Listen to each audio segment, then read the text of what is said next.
that it turns out the federal government backs up all computer records in case something terrible happens in Washington and there's a catastrophe, so the government can continue operating. And they say it would be too hard to go get Lois Lerner's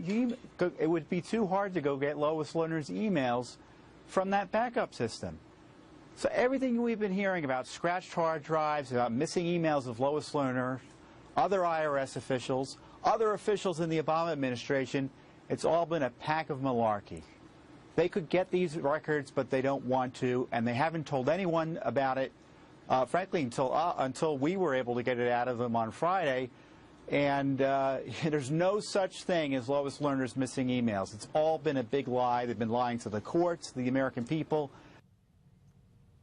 All right, it's Tom Fitton, the head of Judicial Watch, who will be on this show tomorrow, talking about a conversation he had with DOJ lawyers representing the IRS in their the lawsuit that they're facing against Judicial Watch. Bottom line, they have all the emails, but it's too much trouble, they told them, to get them. We are joined now by Stephen Moore, chief economist for the Heritage Foundation. Welcome, Stephen. Hi, Steve. Why doesn't this story surprise me one bit?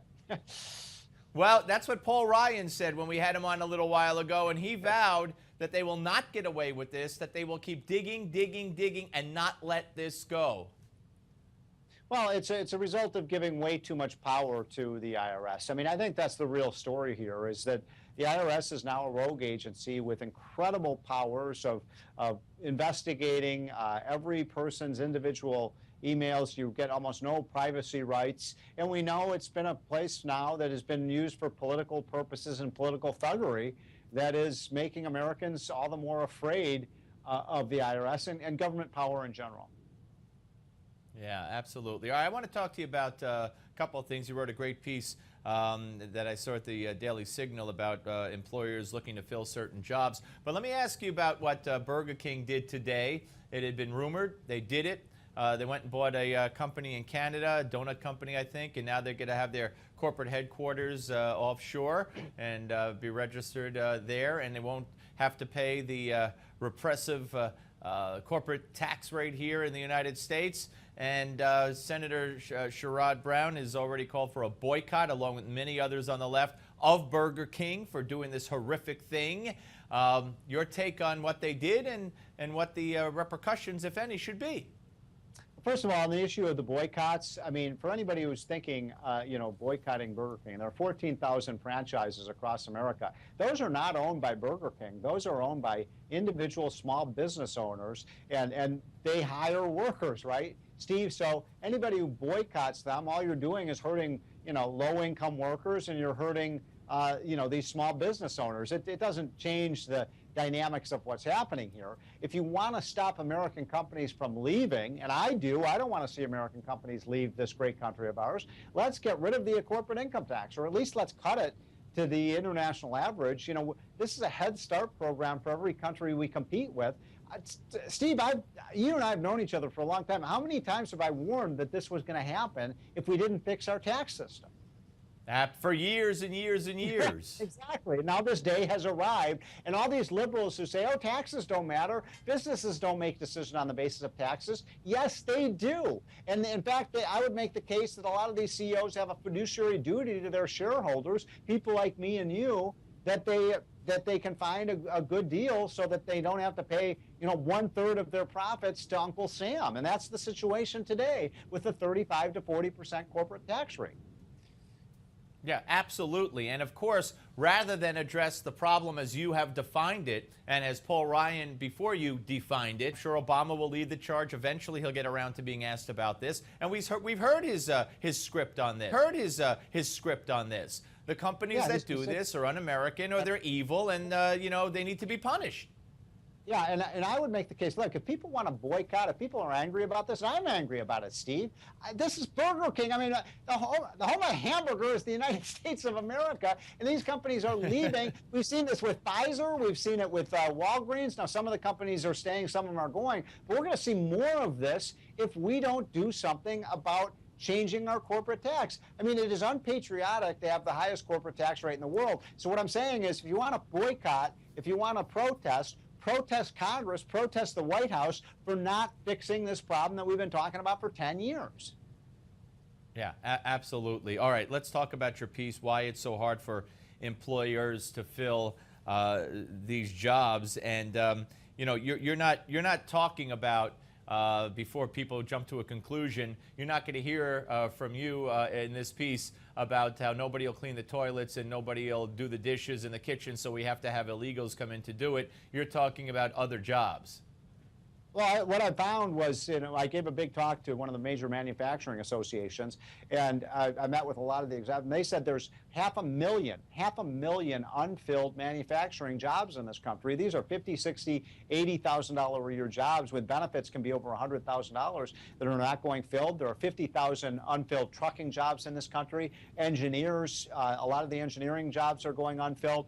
And the problem is and by the way, a lot of the college graduates are walking around with sociology degrees wondering why they don't have a job. Maybe if they get a job that was in some useful area, like engineering or math or basic skills in pipe fitting or welding or plumbing or carpentry, they would have jobs. And that's where the shortage is, of workers, not jobs. Okay, so what's the answer to this? The answer is, well, first of all, welfare has become a replacement for work. There's no question about it. Number two, we have to make sure that kids, when they graduate from high school, they have basic skills. People will train them if they're functional and they know, basic rules about how the world works. We're not teaching those kinds of things. We're not teaching vocations at all in schools anymore. And that's, instead we're teaching, ethnic history and sociology and psychology, things that are not practical. And this is a problem because if the companies can't get American workers to do it, they're going to either, have immigrants do the work or they're going to move abroad.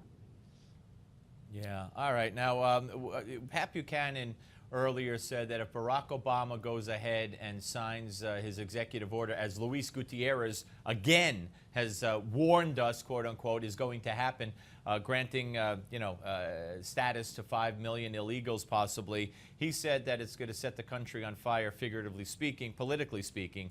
And of course, you have all kinds of different people weighing in on all kinds of different sides.